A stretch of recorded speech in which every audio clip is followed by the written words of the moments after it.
राज्य का नाम था मनोहरपुर, जो पहाड़ियों से घिरा एक समृद्ध और शक्तिशाली राज्य था। वहां के राजा वीरसेन को युद्ध कौशल और न्यायप्रियता के लिए जाना जाता था, परंतु उसकी सबसे बड़ी चिंता थी उसका पुत्र युवराज रघु। रघु बचपन से ही तलवार, युद्ध और जीत के नशे में पला था। उसका मानना था, राज करने के लिए ताकत चाहिए, दया दिखाने से लोग सिर चढ़ जाते हैं।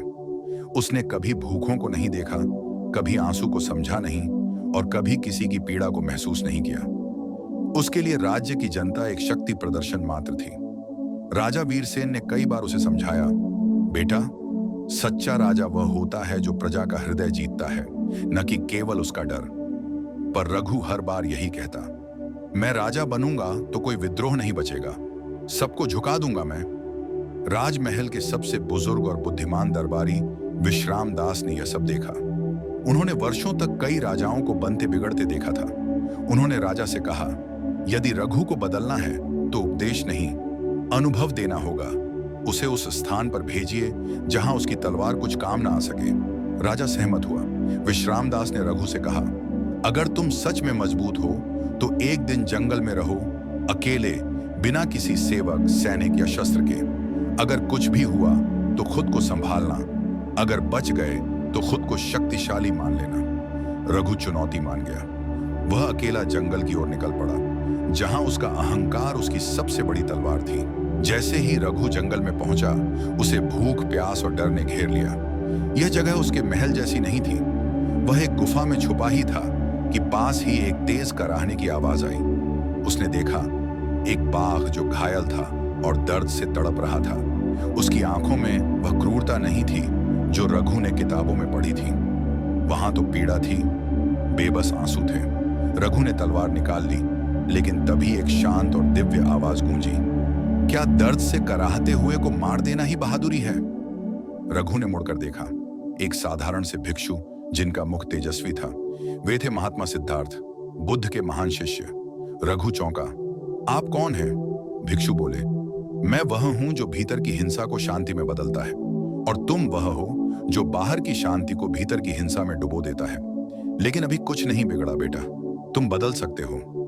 भिक्षु ने धीरे धीरे बाघ के पास जाकर उसकी मरहम पट्टी की, उसे पानी पिलाया। आश्चर्य की बात यह थी, वह हिंसक जानवर भिक्षु के सामने झुक गया। उसकी आंखें बंद हो गईं, जैसे कोई बच्चे को मां की गोद मिल गई हो। रघु स्तब्ध था। उसने पूछा, यह कैसे संभव है? ये बाघ है, दरिंदा है। भिक्षु बोले, जब तुम किसी की पीड़ा को उसकी आंखों में देख लेते हो तो क्रूरता भी करुणा में बदल जाती है। यह बुद्ध का मार्ग है। उस रात रघु ने पहली बार प्रार्थना की, हे प्रभु, मुझे अहंकार नहीं, करुणा दो। मुझे ताकत नहीं, संवेदना दो। वह जंगल से लौट कर आया, लेकिन अब वह वही रघु नहीं था।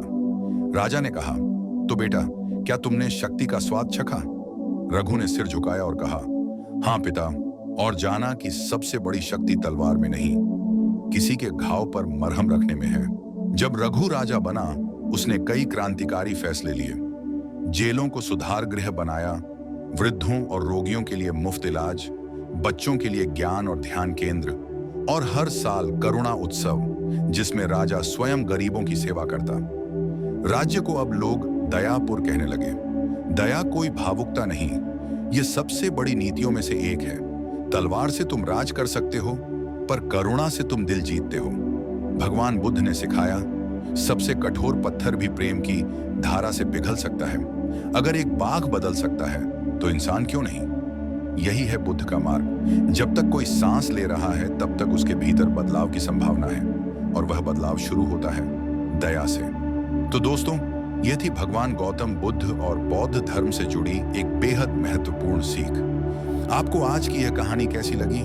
कमेंट करके जरूर बताइए। और हाँ, ऐसे ही ज्ञानवर्धक और प्रेरणादायक किस्सों के लिए जुड़े रहिए। मिलते हैं अगली वीडियो में।